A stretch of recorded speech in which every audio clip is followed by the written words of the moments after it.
सुप्रभात बच्चों। आप सभी लोग कैसे हैं? मैं उम्मीद करता हूं कि आप सभी लोग बहुत अच्छे होंगे। मैं आपका हिंदी शिक्षक तीसरी में आप सभी को आज रचना का भाग पढ़ाने के लिए यहाँ पर उपस्थित हूँ। और मैं आप सभी लोगों को रचना का एक बहुत ही महत्वपूर्ण भाग पढ़ाने जा रहा हूँ, क्योंकि ये आप सभी के लिए बहुत ही आवश्यक है। क्योंकि जहाँ तक भाषा की बात करें तो लेखन कौशल सबसे ही महत्वपूर्ण चीज होती है। तो ठीक है, चलिए हम रचना में क्या पढ़ने वाले हैं उससे पहले मैं यहाँ पर आप सभी के लिए एक पहेली लेकर आया हूँ। आप सभी लोग वो पहेली देखिए और उस पहेली का उत्तर ढूंढने की कोशिश करिए। फिर हम आगे उस भाग पर आएंगे जो हमें आज पढ़ना है।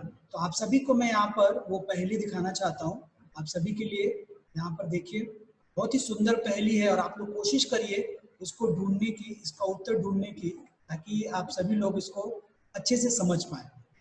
मैं आप सभी को ये पहली पढ़कर समझाता हूँ। हाल पूछता हाल बताता, रिश्तों में यह मिठास लाता, दूर बैठे अपनों से यह खबरें हम तक है पहुंचाता, बड़ों को प्रणाम और छोटों को आशीर्वाद भी देता, कागज का वही एक टुकड़ा अपनों को है पास बुलाता। यानी ये पहली, इसका उत्तर अगर आप बात करें तो एक टुकड़ा है जो अपनों को पास भी बुलाता है, रिश्तों में मिठास लाता है, खबरें पहुंचाता है। सबसे महत्वपूर्ण बात कि ये खबर पहुंचाता है, संदेश पहुंचाता है। तो ये क्या हो सकता है पहली, इसका उत्तर क्या हो सकता है? आप में से कुछ लोगों को मुझे उम्मीद है कि पता चल गया होगा कि ये है पत्र, यानी चिट्ठी। यानी पत्र के माध्यम से हम संदेश भी भेजते हैं, जिसमें अपने बड़ों को प्रणाम लिखते हैं, छोटों को आशीर्वाद भी देते हैं। और ये कागज का एक ऐसा टुकड़ा है जो संदेश भेजकर अपनों को पास बुलाता है। यानी आपके जो अपने अगर दूर दराज में बैठे हैं तो वो उन्हें पास बुलाता है। तो इसका उत्तर है पत्र, यानी चिट्ठी। तो बच्चों, आज हमें रचना का सबसे महत्वपूर्ण भाग पढ़ना है, पत्र लेखन। ठीक है, तो पत्र लेखन, यहाँ पर आप सभी लोग इस चित्र में ध्यान से देखिए कि पत्र लेखन यानी संदेश भेजना, ये एक तरह से एक प्रक्रिया होती है कि सबसे पहले हम पत्र लिखते हैं, लिखकर फिर उसे लेटर बॉक्स में डालते हैं, वहां से डाकिया आता है, डाकिया वहां से निकाल कर उसे डाकघर में लेकर जाता है, वहां से उसकी छटाई होती है और जो भी पता आपने लिखा हुआ है वहां पर उसे भेजा जाता है। और ये डाकिया जो है ये अलग अलग जगहों पर जाकर वो पत्र पहुंचाता है। बच्चों, आज के इस आधुनिकता के दौर में डाकिया, लेटर बॉक्स एक तरह से विलुप्त सा हो गया है, क्योंकि बहुत कम ही जगहों पर आज हमें डाकिया या लेटर बॉक्स दिखते हैं। हालांकि गांव में अभी भी कुछ जगहों पर ये देखा जा सकता है, लेकिन आज भी बच्चों एक बात करें भावनाओं के आदान प्रदान की, तो पत्र जो है वो सबसे महत्वपूर्ण और सबसे सुलभ और सबसे सस्ता साधन माना जाता है बच्चों। हालांकि आप सभी लोग को पता है कि आज व्हाट्सएप, ईमेल और तमाम तरह की जो सुविधाएं उपलब्ध है, जिससे पत्र लेखन आप एक तरह से समाप्त सा हो गया है, लेकिन फिर भी आपके पाठ्यक्रम में है और आप सभी लोगों को पत्र लेखन का ज्ञान अति आवश्यक है बच्चों। तो आज हम पत्र लेखन पढ़ेंगे कि संदेश को भेजना और किस तरह से हम संदेश भेज सकते हैं, या पत्र कितने प्रकार के होते हैं। तो सबसे पहले बात करते हैं बच्चों पत्र के प्रकार की, यानी संदेश जो होता है वो कितने तरह से, कितने यानी कि संदेश जो हम किन किन लोगों को भेजते हैं, या पत्र कितने तरीके के हो सकते हैं।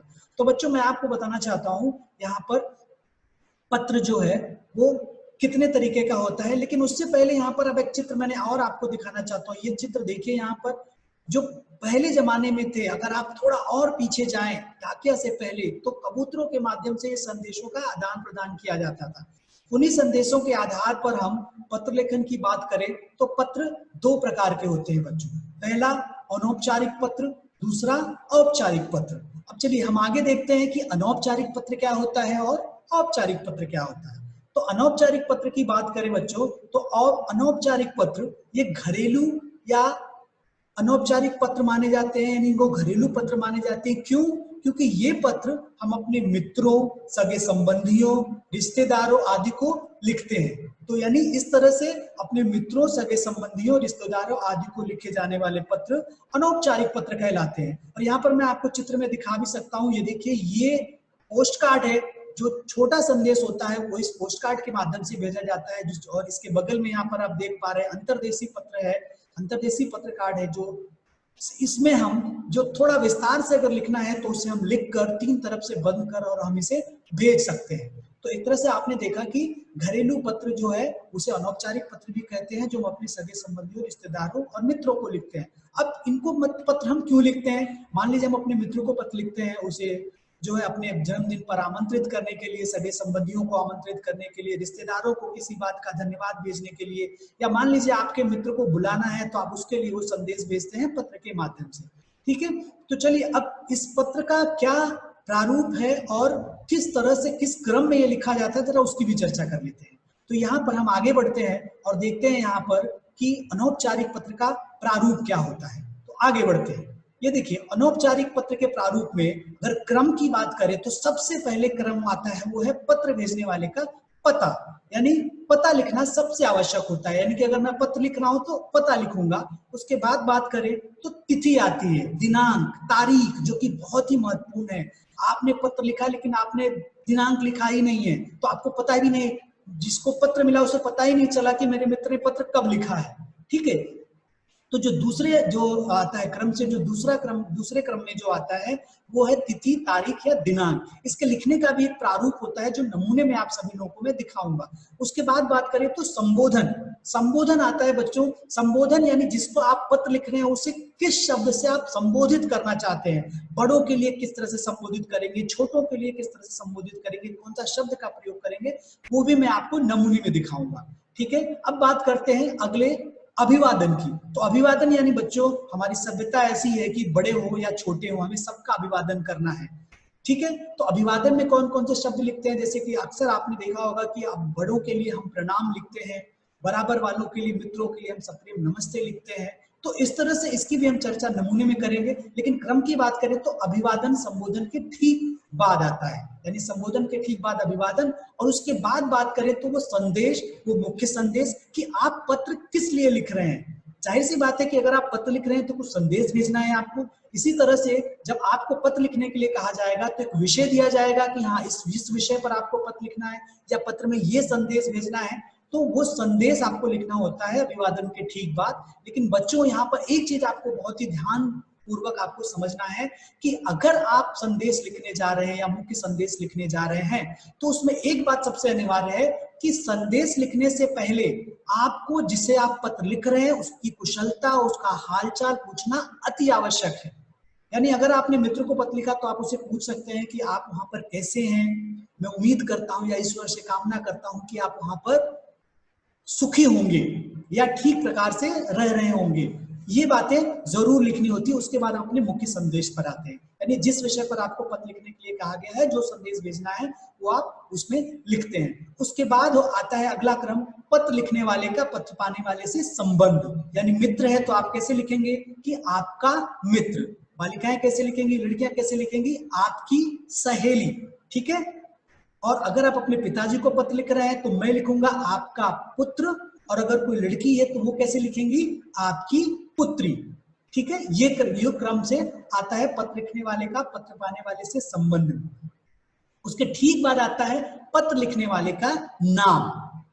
जाहिर सी बात है अगर आप पत्र लिख रहे हैं तो आप अपना नाम जरूर लिखेंगे, अन्यथा ये पता ही नहीं चलेगा कि आपको, अगर मुझे पत्र मिला और उसमें नाम ही नहीं तो मुझे कैसे समझ में आएगा कि हाँ पत्र किसने भेजा है। तो ये रहा अनौपचारिक पत्र का प्रारूप बच्चों। नमूने के तौर पे मैं आपको एक पत्र दिखाना चाहता हूं। आगे बढ़ते हैं और उस पत्र को देखते हैं, जिससे आपको पूरी तरह से इस प्रारूप, इस क्रम की जानकारी अच्छे से आ जाएगी। चलिए आगे बढ़ते हैं। देखिए यहाँ पर सबसे पहले शिवाजी नगर सेक्टर 10 सांगली, यानी कि सबसे पहले पता लिखा हुआ है। उसके बाद तिथि लिखी हुई है 25 जनवरी 2020। देखिए मैंने आपको कहा था कि यहाँ पर प्रारूप, इसमें भी एक प्रारूप है दिनांक लिखने का, कि जो आप तारीख लिख रहे हैं वो अंकों में है, महीना और माह, महीना या माह जो है वो शब्दों में है, फिर जो सन है वो आपको शब्दों में नहीं अंकों में लिखना होता है। तो ये एक तरह से ये भी प्रारूप का आपको ध्यान रखना है।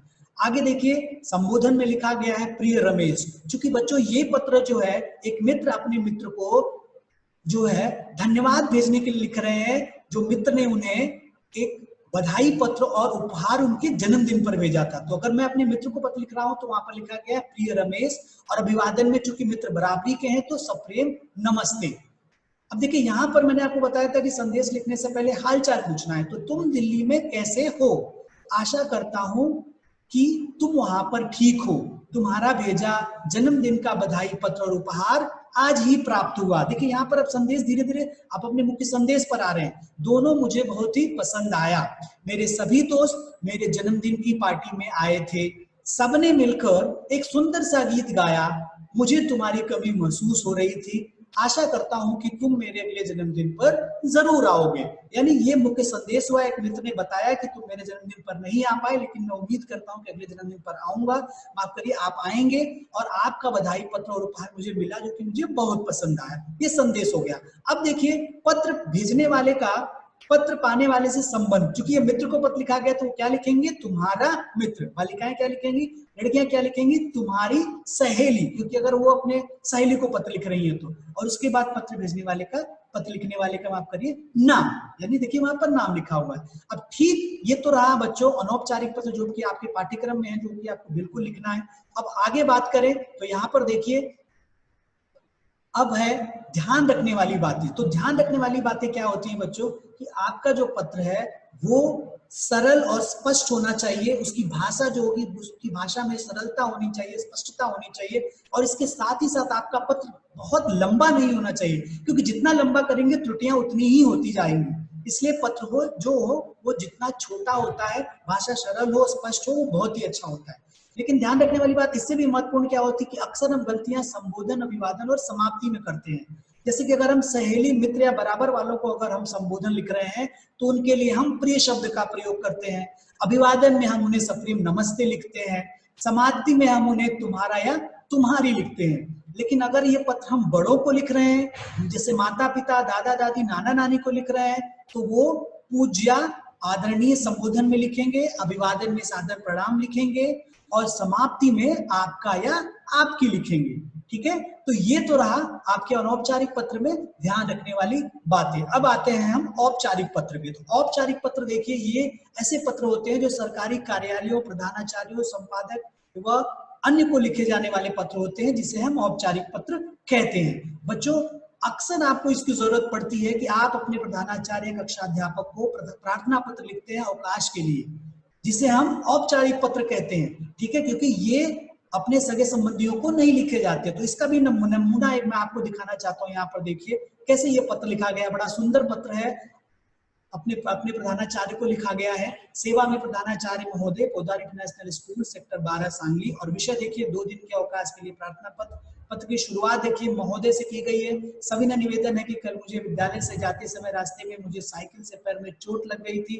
डॉक्टर ने मुझे दिन भर, माफ करिए 2 दिन घर पर ही आराम करने की सलाह दी है, अतः आपसे विनम्र निवेदन है कि मुझे 2 दिन की छुट्टी देने की कृपा करें। मैं घर पर रहकर ही कक्षा कार्य व गृह कार्य पूरा कर लूंगा। तो ये देखिए एक पत्र जो है ये प्रार्थना पत्र है, छुट्टी के लिए, अवकाश के लिए है। और आखिर में देखिए धन्यवाद के बाद आपका आज्ञाकारी छात्र, नाम, कक्षा और दिनांक लिखा हुआ है। तो ये तो था बच्चों औपचारिक पत्र और अनौपचारिक पत्र। मैं उम्मीद करता हूं कि आप सभी लोगों को ये बिल्कुल पसंद आया होगा। अनौपचारिक पत्र की जो जानकारियां थी, जो ध्यान रखने वाली बातें थी, वो भी आपने बहुत अच्छे से समझी होंगी। और मैं उम्मीद करता हूं कि आप सभी लोग जब भी आप पत्र लिखेंगे तो इन बातों को ध्यान में रखेंगे, जिससे आप कम से कम त्रुटि हो और आप अच्छे से अच्छे अंक प्राप्त कर सकें और आपके लेखन कौशल का विकास हो सके। तो आज के लिए इतना ही काफी है। मैं उम्मीद करता हूं कि आप सभी लोगों को ये बहुत ही पसंद आया होगा और आप सभी लोग इन बताई गई बातों का अवश्य ध्यान रखेंगे। आज के लिए इतना ही काफी है। धन्यवाद।